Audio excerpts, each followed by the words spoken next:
Hello friends, welcome to Gowri's home. இது என்னென்னு பார்க்குறீங்களா? வல்லாரைக்கீரை. தமிழில் வல்லாரைக்கீரைன்னு சொல்லுவாங்க, இங்கிலீஷில் வந்து மெமரி பிளேஸ் அப்படின்னு சொல்லுவாங்க. இந்த கீரை வந்து நம்ம சாப்பிட்டோம்னா நமக்கு வந்து நல்ல இந்த ஞாபக சக்தி வரும் அப்படின்னு சொல்லி குழந்தைங்கள், ஸ்கூலுக்கு போகிற குழந்தைங்க, சின்ன குழந்தைங்கள்லேருந்து பெரியவங்க வரைக்கும் சாப்பிடுவாங்க. நம்மளுமே சாப்பிட்லாம், நமக்குமே ஞாபக சக்தி வேணும் இல்லையா? சரி, இப்போ நான் இந்த கீரையில் என்ன பண்ணுறேன் அப்படிங்கிறத பார்ப்போம். முட்டை பொரியல் பண்ணலான்னு பார்க்குறேங்க. சரிங்களா? இப்போ இது கீரையை கட் பண்ணிக்கலாம்.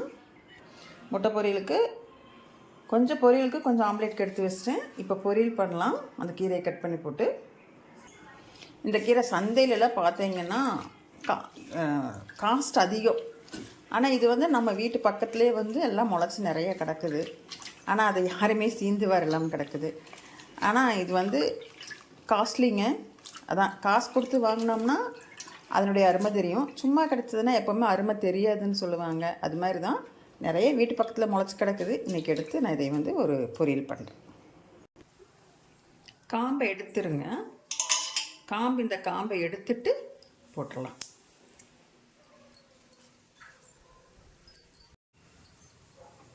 ஸ்டவ் பற்ற வச்சு பேன் வச்சுட்டேங்க. இதில் கொஞ்சம் கல்லெண்ணெய் ஊற்றிக்கலாம்.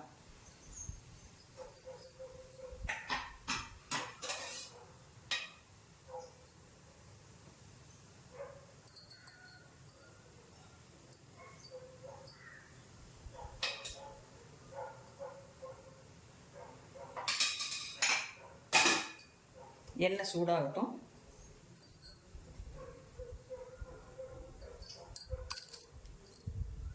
எண்ணெய் காஞ்சாச்சு. இப்போ கட் பண்ணி வச்சுருக்கிற வெங்காயம், பச்சை மிளகாயும் போட்டு வச்சுக்கலாம்.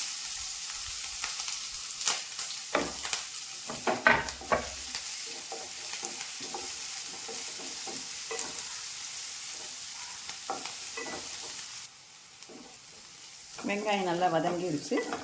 கலர் மாதிரி கண்ணாடி பதத்துக்கு வந்தாச்சு. இப்போ இதில்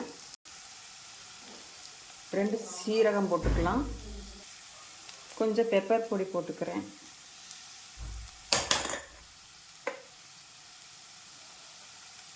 கொஞ்சம் உப்பு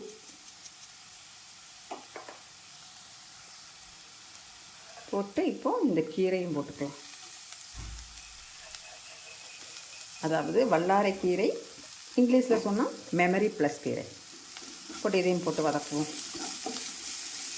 ரொம்ப நேரமெல்லாம் வதக்க வேண்டியதில்லை, ஒரு 2 நிமிஷம் வதங்கினா போதும். அது வதங்கி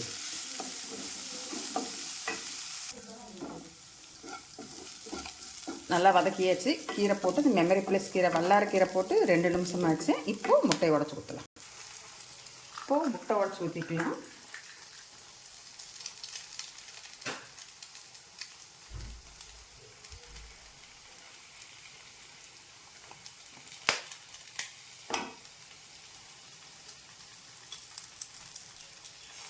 முட்டை உடச்சி ஊற்றியாச்சு.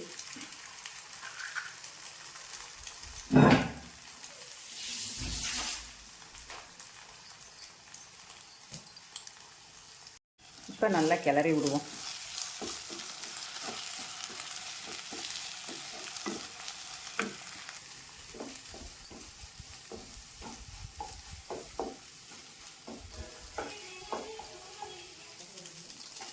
இப்போ முட்டை பொரியல் ஆயிடுச்சுங்க. அந்த வல்லாரைக்கீரை போட்டு உப்பு காரமெல்லாம் லாஸ்ட்டாக பார்த்துக்கோங்க. நான் பார்த்தேன், எனக்கு கொஞ்சம் கம்மியாக இருந்துச்சு, நான் போட்டுக்கிட்டேன். இப்போ எனக்கு கரெக்டாக இருக்கும். இந்த மாதிரி நீங்களே செஞ்சுருக்குறீங்களா அப்படின்னு சொல்லி எனக்கு கமெண்ட் பண்ணி சொல்லுங்கள். இல்லை வேறு ஏதாவது பொரியல், வேறு ஏதாவது குழம்பு, வேறு பருப்பு பொடி, அந்த மாதிரி ஏதாவது ஒரு பொடி ஏதாவது செஞ்சு போடணுன்னா நீங்கள் எனக்கு வீடியோ கமெண்ட் பண்ணுங்கள். நான் அது மாதிரி செஞ்சு காமிக்கிறேன். முட்டை பொரியல் இப்போ ரெடி ஆயிடுச்சுங்க. இந்த வீடியோ பிடிச்சிருந்துச்சுன்னா ஒரு லைக் பண்ணுங்கள், ஷேர் பண்ணுங்கள்.